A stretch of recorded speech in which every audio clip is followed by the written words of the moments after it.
many years, we speak about integration of the Caribbean.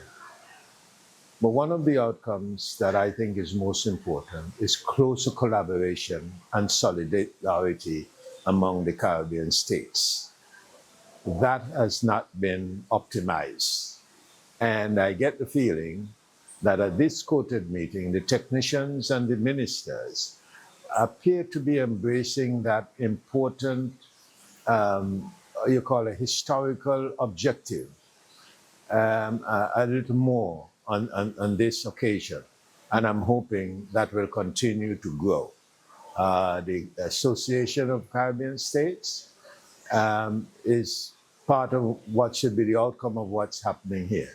We as CARICOM, we have a common history, and we have a beautiful area of the planet, and we should continue to appreciate it and work together to preserve it. I have to use this opportunity to really recognize and commend the leadership of Antigua and Barbuda in terms of Sir Malwin Joseph and his team for really championing the environmental agenda here for CARICOM, for quoted.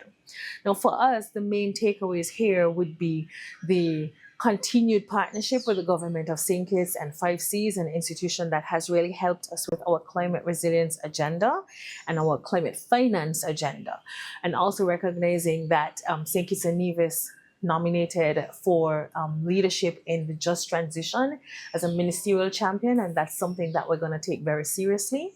Our main takeaways here would be for us to really work towards, and this is a reflection also shared by Sir Joseph, that we cannot allow absorptive capacity to be the reason that we don't access climate finance, and where we need to buffer our ministries with staff, with technical expertise, we have to.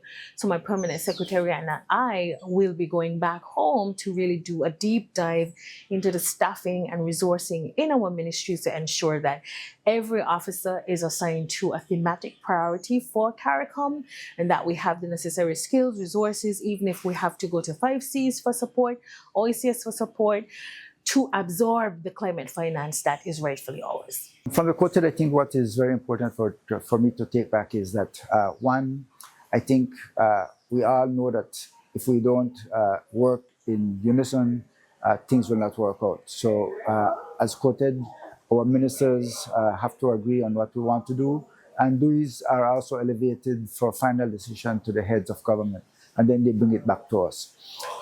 We have currently on the plate, we have the BBNJ, biodiversity beyond national jurisdiction, in which we are trying to get all our states to not only sign on, but to agree onto the BBNJ. Because whilst we are waiting, there are other countries, for example, that might be looking at what resources they can get from the seabed, and it will affect us eventually. So it's something that we have to work on almost immediately.